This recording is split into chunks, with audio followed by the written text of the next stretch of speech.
warahmatullahi wabarakatuh.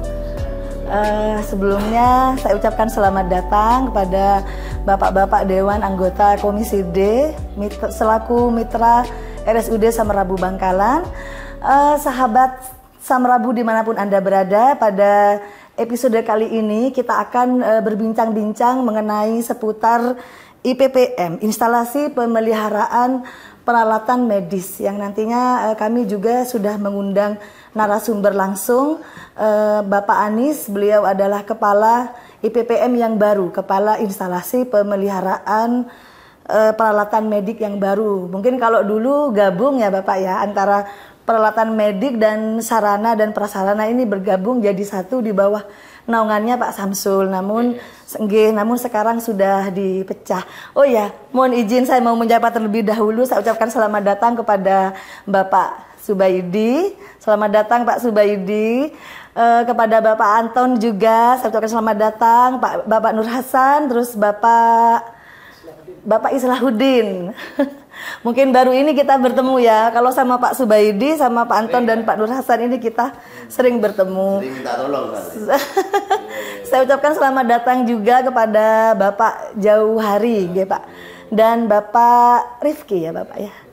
Selamat datang ya Pak. Bener ya Pak ya, saya takutnya salah sebut nama ini. Jadi Bapak-Bapak Dewan yang terhormat, jadi Bapak Anis ini adalah Kepala Instalasi IPPM yang baru, sudah berjalan berapa lama Pak Anis? Baru 1 bulan. Baru 1 bulan per ini ya. 1 Juli. Per 1 Juli 2024. Jadi memang cukup baru ya. Dan basicnya Bapak Anis ini beliau juga dari perawat. Sama Pak Samsul dulu juga dari perawat nih. Kebetulan yang diberi mandat dan dipercayai ini dari profesi perawat, dan saya juga hostnya sebagai perawat juga sangat bersyukur ya karena manajemen ini percaya kepada kami gitu Pak ya. Nama saya Pak Anis. Dulu saya dari ruang perawatan Pak. Setelah saya dikasih mandat menjadi ini Kepala IPPM, Instalasi Pemeliharaan Peralatan Medik, khusus di bagian peralatan medik. Sebelumnya apa Pak Anis? Sebelumnya perawat di ruangan. Iya. Ya, perawat di ruangan. Ya. Di instalasi bedah sentral. Iya sebenarnya. Insya Allah naik ya Pak. Tanggung jawabnya juga naik ya Pak Anis ya. Alhamdulillah. Gajinya naik juga ya.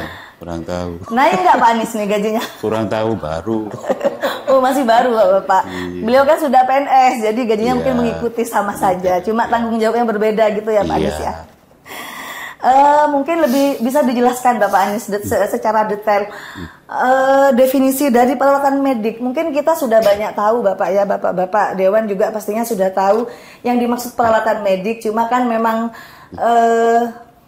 penikmat podcast kita ini kan masyarakat mulai dari berbagai macam kalangan. Mungkin bisa dijelaskan Pak, didefinisikan secara awam supaya mudah dimengerti gitu Bapak.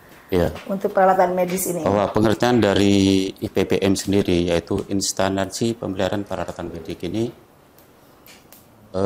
berhubungan dengan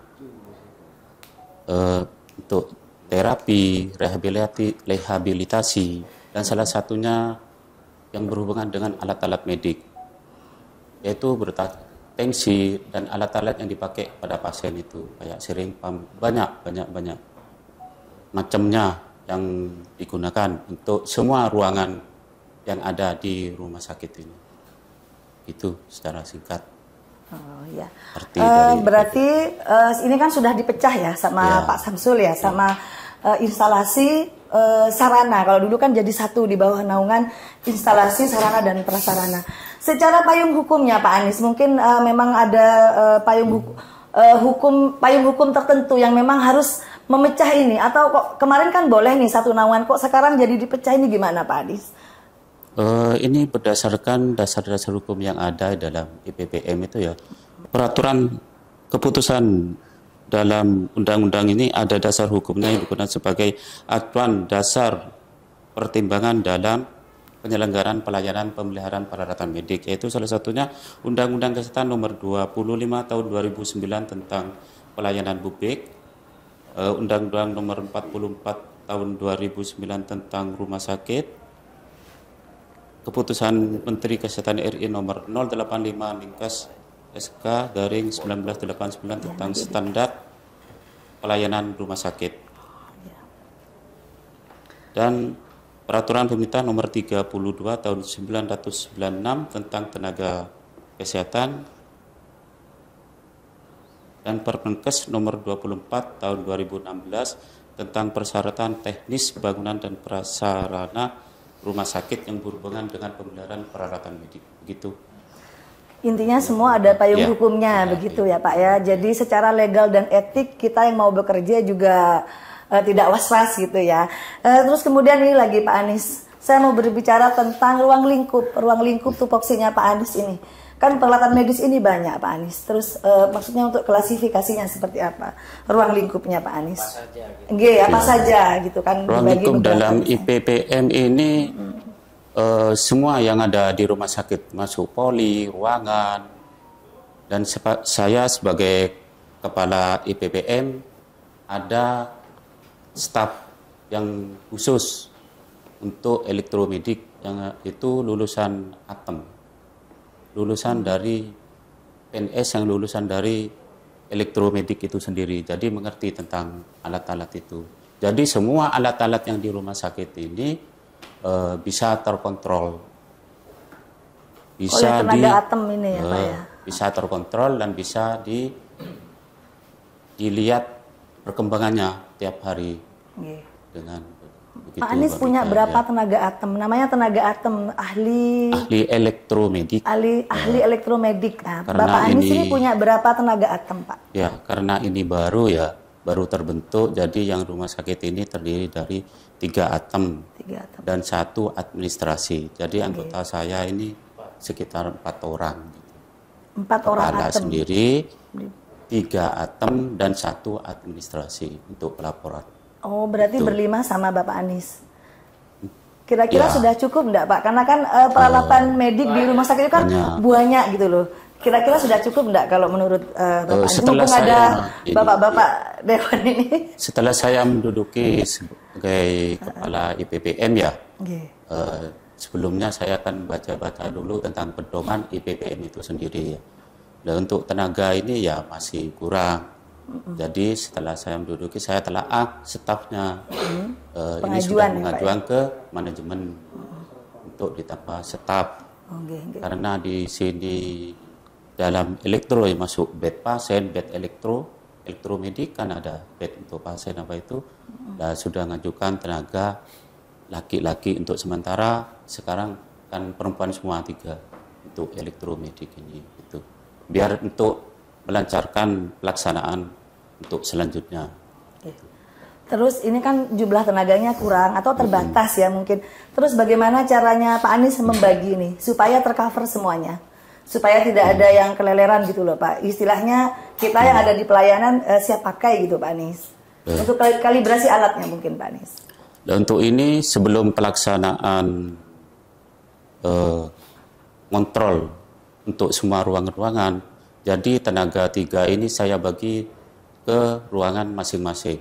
Untuk 1 itu dibagi untuk poli, ini saya bagi semua ruangan dan untuk supaya bisa mencukupi 3 petugas ini. Jadi salah satunya tenaga A itu megang poli untuk radiologi, UGD, laborat, nah itu fokus situ sambil kerjasama dengan teman yang lainnya untuk ngecek alat-alat yang ada di situ. Kapan hari pengalaman saya khususnya di poli ya, banyak tensi-tensi itu yang entah itu error, entah itu ada gangguan apa gitu. Saya telah diperiksa ternyata itu baterainya mau habis, itu tensi mati, ternyata baterai. Saya untuk pertama kali ngikutin keliling semua untuk ke ruang-ruang ngecek alat-alat gitu ya, Pak Anies, ya, untuk ngecek alat-alat apa yang perlu dibutuhkan di situ untuk kelancaran pelayanan pasien begitu. Mungkin saya cukup sampai di sini. Selanjutnya tanggapannya dari Bapak-bapak Dewan, dari Pak Subaidi mungkin. Pak Ketua dulu. Oh Pak Ketua, monggo Bapak Nur Hasan, kami persilakan. Terima kasih Bu. Saya yang nyuci kok. Baru yang bisa beradaptasi. Bismillah Pak, nawa itu diniatkan aja. Ya, terima kasih Pak Anies. Ya, meskipun baru, mudah-mudahan tetap bisa beradaptasi juga dengan IPPM. Ya. IPPM, Pak. Ya, instalasi pemeliharaan perawatan medik ya. Perawatan medik. Kalau tadi sudah ditanya terkait dengan ruang lingkup, ya tentu akan dipisahkan antara penunjang medik dan infrastruktur ya.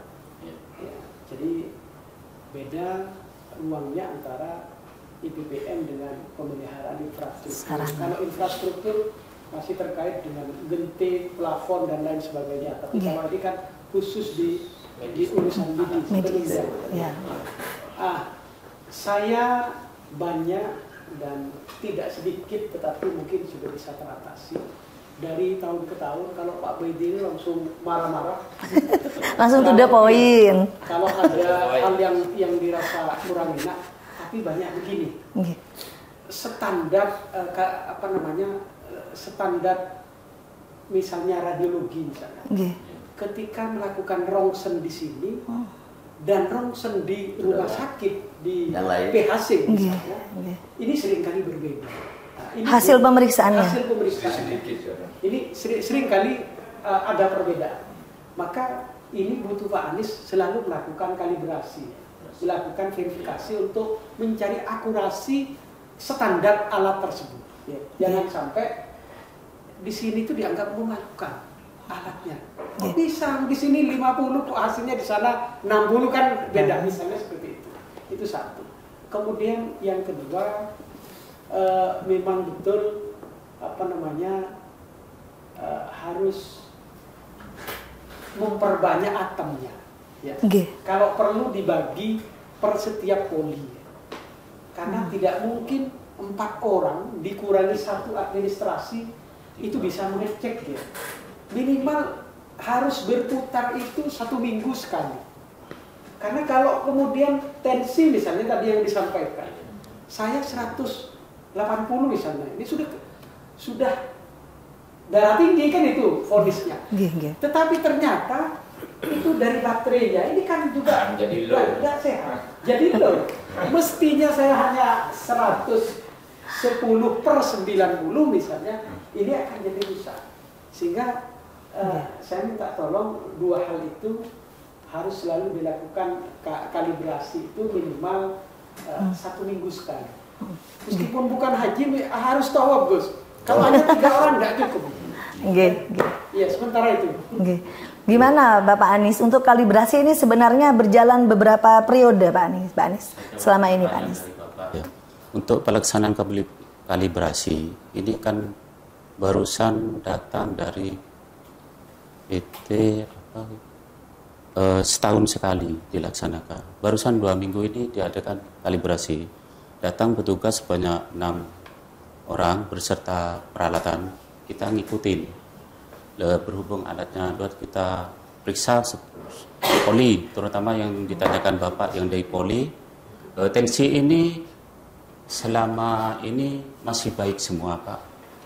Untuk di angka yang Bapak sebutkan tadi, maksudnya tensi yang itu yang tidak terpakai, salah satu saya cek ternyata baterainya saya ganti langsung ini baik. Nah, untuk kalibrasi ini dicek satu-satu tiap setahun sekali. Di situ ada label untuk kalibrasi tiap tahun rutin. Nasi label itu setelah dicek satu-satu sama petugas ada khusus, nanti tenaga atem ngikutin. Saya juga ngawasin di situ. Label itu diganti tiap tahun. Alhamdulillah tadi pelaksanaan kalibrasi selama 15 hari sudah baik semua, sudah bisa dipergunakan semua alat-alat. Jadi ada alat kayak sharing pump, ada yang rusak, kabel baterai suak itu dipisah, saya ambil dikumpulkan di bagian IPPM.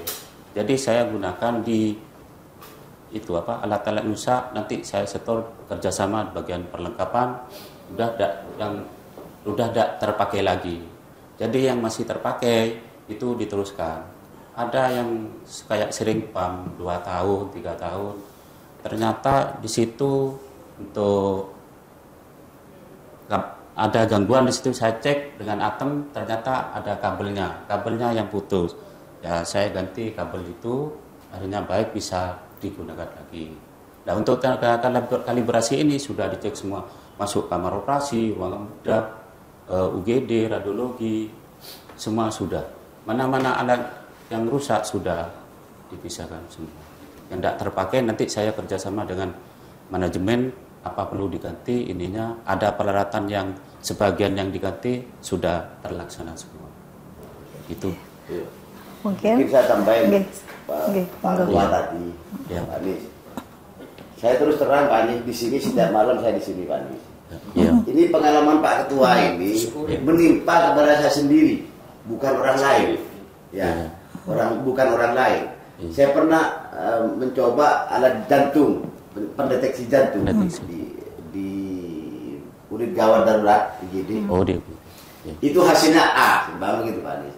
Ketika saya ke ruangan dokter spesialisnya, di sana juga kan ada Ruangan polinya. poli ya. Oke. Di poli itu ada pendeteksi jantung. Di situ tidak sama dengan di sana, Pak Anies. Denyut nadinya gitu Denyut ya. nadinya juga tidak sama. Pada satu rumah sakit itu nih. Kedua, ini yang banyak terjadi Pak Anies. Bukan saya ini kesampaian ini mau. Ini kan baru 1 bulan. Ini pengalaman saya. Ini untuk perbaikan ke depannya Untuk Pak. tensi ini benar-benar banyak yang rusak. Saya sudah laporkan Dr. Farhadnya. Bagian itu turun. Mana yang sekiranya sudah kadaluarsa buang. Makasih. Kalau masalah itu Pak, saya kerjasama dengan pihak terkait Pak. Contohnya dari UGD, tentunya salah satu tensi itu ya. Kalau memang ada kerusakan sudah dilaksanakan dengan tugas elektromedik, kerjasama dengan dokter setempat, gimana, terus dicek lagi, sudah layak pakai, sudah bisa digunakan. Itu kan Pak, ada batasannya, Pak Anies. Ya. Antara alat tensi itu mesti ada batasan. Kalau sudah 3 tahun atau 4 tahun itu harus dibuang, walaupun bagus, buang. Sejauh Ya, ini nanti saya setiap ambilkan. alat kan ada ini. Setahu saya Abah, setiap alat memang ada expirednya. Expired.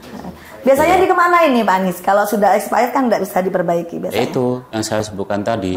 Kalau sudah rusak, saya ambil, saya taruh di IPBM. Nanti setelah di sana kerjasama dengan perlengkapan, dibawa ke perlengkapan untuk dimusnahkan. Oh, iya. sampun Kalau yang dimusnahkan ya rusak. expired. Kerjasama dengan pihak ketiga ini jangan minta matang ya. Nggih. Jadi maintenance yang akan dirubah itu harus dicek. Iya. Apakah ini memang betul-betul asli atau ini hanya afkir atau bahkan beli nomor 2. Nah, ini harus dicek. Untuk pengadaan harus disesuaikan dengan RKA yang sudah ditentukan. Harus beli merek ini, jangan beli yang nomor 2. Ini yang sering kali terjadi. Oh, CT scan. Iya. Kemudian di bawah ini kan alatnya ini maintenance ya. Kasus yang sudah lama di sini 3 tahun yang lalu ya CT scan yang sangat lama. Ya, yang harus memperbaiki sampai ke Prancis atau kemana, Jerman nggak tahu saya. Dan ini jangan sampai hal seperti itu terjadi. Kalau sudah dianggap ini sebentar lagi sudah akan mengalami masa tua atau akan rusak, ini sudah antisipasi. Itu peremajaannya. Itu. Kemarin di sini itu sekitar kalau memperbaiki lebih dari 2 miliar untuk memperbaiki CT scan itu. Bagaimana sekiranya kalau ngewa lo nak majer sekalian, tapi ganteng bareng begitu maksud saya. Jadi apa? Hitung ekonomi. Secara ekonomisnya, itu pengri meleh 11 miliar, san oleh 3 bulan rosak oleh. Begitu. Membece abi 2 miliar. Umpamanya nyewa ke orang 2 miliar setahun, tak akan ngalah nyewa. Ya ketiga sekalian. Karena tidak selalu dibutuhkan. Lah, gitu Pak Anies. Begini Pak, Saya menambahkan apa yang sudah dibicarakan Pak Ketua juga supaya mungkin ini kan sudah judulnya Komisi D. Mungkin nanti yang lain bisa nambah atau mungkin cukupkan ke apa yang sudah kita bahas tentang BBM. Benar apa katanya Ketua dan Pak Haji Baiti ini, alat-alat ini, alat medik kan ada masa kadaluarsa. Kalau kiranya diperbaiki itu menghabiskan biaya yang besar, tentunya kita juga berpikir bahwa alat yang ada ini, ya alat yang ada ini kita pengadaan lebih dalam artian selisih dikit. Ini kan mending kita memperbarui agar hasil dari alat itu nantinya bisa benar-benar akurasinya bisa dipertanggungjawabkan. Valid ya. Karena kita ketahui bersama bahwa alat-alat medik ini sangat urgent karena menyangkut nyawa orang. CT scan-nya Berapa totalnya? Totalnya berapa sih? Total CT scan Hanya satu sebenarnya. Enggak punya kita itu yang baru itu. Ada yang satu lagi yang kemarin rusak. Ya katanya kita kan. Ya, jadi begini Pak Nis, nanti kita mau panggil untuk membahas itu bagaimana lebih kene biaya tapi bagus oleh nangil maksudnya. Ya. Oke, terima kasih masukannya ya untuk kita bersama ya. Terus ini ya Bang, mungkin selama ini atomnya kan memang sedikit, tetapi kita yang ada di pelayanan ini biasanya ikut berperan juga. Jadi begitu alat ini tidak bagus kondisinya, biasanya kami langsung koordinasi ke bagian IPPM. Terus kemudian ada alat yang rusak, termasuk yang membuat telaah kebutuhan alat juga dari kepala-kepala unit, kepala-kepala ruangan gitu. Nah, jadi nanti ini masukan yang bagus buat kita ke depannya nanti kalau ada alat yang rusak, jelek atau alat ini tidak layak pakai demikian seperti itu ya, kita nanti bisa langsung bikin telaah alat ya. Sudah saya laksanakan tadi kayak alat sering pump, ada itu apa baterainya swak kan tidak dipakai, ini tidak dipakai, dites swak saya bawa ada yang ganti yang baru. Ada ganti baru. Iya. Ada sebagian saya lapor ke manajemen, ini ruangan sini rusak, ini alatnya sekian, sebanyak sekian, kan khusus alat-alat medik itu, lemarinya khusus tiap ruangan. Jadi saya cek, kalau memang itu ada yang rusak saya bawa, lapor, nah itu dari manajemen yang melanjutkan. Tak belikan yang baru, ada yang baru, tapi sudah. Rasio kebutuhan Atom, elektromedik.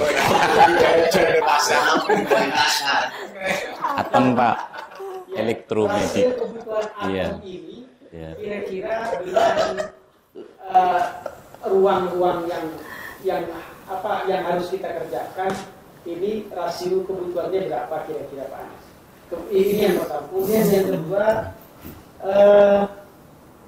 berapa jam kira-kira cara kerja atom ini?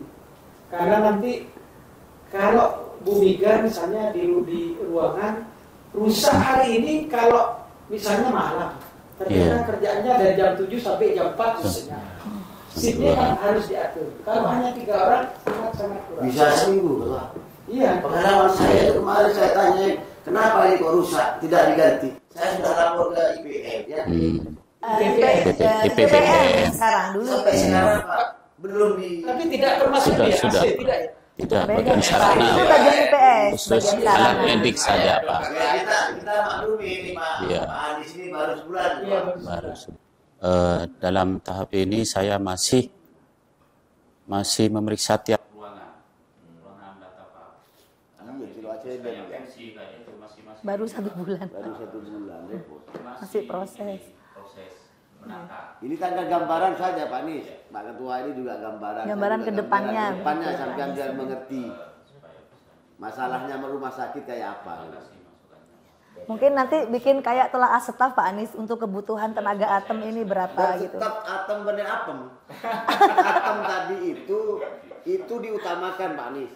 Nanti habis dari sini sampai buat laporan untuk menambah atom itu, jangan nambah apem. Sudah saya telaah waktu saya menempati lanjut untuk kerjaan begini, untuk ruangan saya tata-tata, ternyata telaah staf sudah saya laksanakan. Untuk sementara saya minta 5. Wah, itu Minta bagus. 5. Kurang 5 berarti ya. Iya. Suruh lagi. Kan perempuan semua minta. Jadi kalau ada laporan langsung gitu ya Pak ya. Supaya bisa mencakup semua ruangan Pak. Nanti tak bagi tiap yang belum dikerjakan oleh pengurus lama sebelum dipecah, apa kira-kira yang yang emergency. Yang menjadi emergency. Apa yang sudah rusak? Jadi PR-nya dari Pak Samsul ke Panjenengan ini apa Pak Anies? Berhubung baru banyak Pak, banyak. Ternyata banyak. Ini masih penataan alat-alat. Alat-alat masih menata, masih tiap ruangan. Mana yang tiap ruangan udah belum. Ini masih Nah, tahap ini menganalisa mungkin maksudnya menganalisa. Bapak. Tapi sudah terlaksana. Tapi sudah terlaksana sebagian. Belum 1 bulan soalnya. Ya. Begitu 2 minggu ada kalibrasi datang dari Jakarta kapan hari Pak. Saya ngikuti. Kalau kalibrasi sudah berjalan gitu. Sudah ya? berjalan kalibrasi. Jadi alat-alat semua sudah terkumpul semua barusan. Ada yang diganti, ada yang ini. Sampai sudah harus tahu. 15 hari. Sudah. Sudah. Oh, di karungnya Bu Mega ini yang bisa. Oh, di Kadirna ini. Sudah terlaksana itu, Pak. Sudah, Pak. Termasuk ranjang tidurnya. Ada tempat tidur. Ya, sudah. Tempat tidur juga, Iya, Pak. tempat Yang tidur elektro masuk itu, ini. Pak. Yang di pavilion Jadi bed khusus kan untuk ada, Pak. pasien masuk ke Ah, alat bed. medik. Sudah. Masuk. Alat medik. Putar ada yang rusak. Sudah terlaksana semua. Ini ada Ya. bocoran Bapak. Jadi sejak Pak Anies, saya juga ketambahan bed elektrik sebenarnya. Saya sudah nambah 3, sudah ada. Kayak seperti Pak Gus. Enggak, monggo. Wah ini saking asiknya ngobrol. Monggo Pak Anton, silakan. Iya, Pak. Nggih. Bek elektrik yang tahun anggaran 2024 ini memang sudah banyak di ruangan saya dia. Nggih. Cuman benar yang disampaikan Pak Ketua tadi, selama sebulan ini penelitian atau data-data itu harus segera di tiap-tiap ruangan. Ya, sudah terlaksana. Mungkin belum Kalau dibahas. sudah terlaksana, Iya. itu nanti pasti ada penyelesaiannya seperti apa. Itu manajemen. disampaikan ke pihak direksi. Nggih. Ini kan masih baru kan seperti Nggih. itu. Nah, terus kedua memang kebutuhan atom tadi, karena Iya. atom tadi, nah ini kan sudah diusulkan penambahan untuk 5 ya, 5. untuk 5 tenaga atom. yang laki-laki. Apa ini sudah diasumsikan ke gedung yang baru nantinya? Soalnya ini sudah gedung yang baru ini sudah dikerjakan dan target akhir tahun sudah selesai. Iya. Jadi pastinya nanti ada penambahan lagi seperti itu. Oke. Mungkin bisa dijawab dulu pertanyaannya kalau 2025 gimana? Iya, belanjaannya. Tapi masih baru ini Pak. Pak Anton, masih 1 bulan. Jadi mungkin bertahap analisanya. Maksudnya kan Iya. sekalian minta penambahan. Untuk gedung. Ya, untuk selanjutnya. Untuk ya, untuk sementara tenaga yang untuk tenaga yang dipergunakan selama ini untuk ruangan ini, untuk yang selanjutnya ruang yang baru nanti nunggu dari manajemen itu menginfokan ke saya bahwa ini perlu ini, nanti saya mengusulkan lagi gitu Pak, begitu. Mungkin ada tanggapan lagi dari yang belum Bapak. Oh, sudah cukup ya? Oh, begitu. Sudah cukup nggih. Ada lagi mungkin Pak ini? Nggih, silakan. Sebagai penutup nih. Iya. Bapak, siapa tadi Pak Riki ya, Pak? Pak Riki nggih, monggo. Pak Anies. Iya. Dalam untuk menunjang dalam pelayanan di RSUD ini dibutuhkan keseriusan dan kesungguhan yang terus menerus. Iya. Harapannya karena Bapak masih baru, harapannya semoga ke depan bisa lebih baik dan Amin. lebih baik lagi. Jadi bahasa Inggrisnya we have to better and better. Hari demi hari kita Iya. Terima kasih Pak Rin. Usaha. Mungkin itu yang bisa saya berikan masukan pada Pak Rin. Mudah-mudahan kedepannya bisa sukses dalam pelayanan kita di RSUD Sabang. Iya, sebagai closing statement, Pak Ya, Anies, jangan lupa catatan dari Pak Samsul ya, rumus yang harus Iya. segera dieksekusi. Ya, Apa sudah. yang menjadi PR yang Nggih, yang urgent-urgent. Iya. Iya, Pak. Masih. kemudian teman kita sekarang kan sedang sakit Iya. dan harus melakukan cuci darah setiap minggu 2 kali. Ini ya, ini kondisinya kan Iya. apa namanya antara pasien yang luar biasa dengan penyediaan peralatan ini sangat tidak seperti ini. Jadi tolong nanti agar ini tolong disampaikan. Ya, baik Pak. Kemudian pesan dari Gus Rifki tadi, jangan lupa DWD Better and Better. Iya.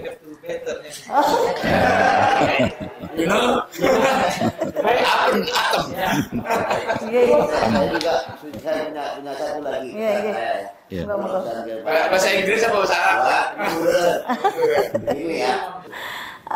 Saya ucapkan terima kasih atas waktunya kepada bapak-bapak Dewan semua. Terima kasih, mudah-mudahan masukannya ini menjadi ladang pahala ya Pak ya, ladang amal juga, karena ini juga untuk kepentingan masyarakat yang luas. Saya Mega Wulandari sebagai host, kami pamit undur diri, kurang lebihnya kami mohon maaf. Terima kasih sekali lagi kami ucapkan kepada bapak-bapak semuanya yang sudah hadir di sini. Wassalamualaikum warahmatullahi wabarakatuh.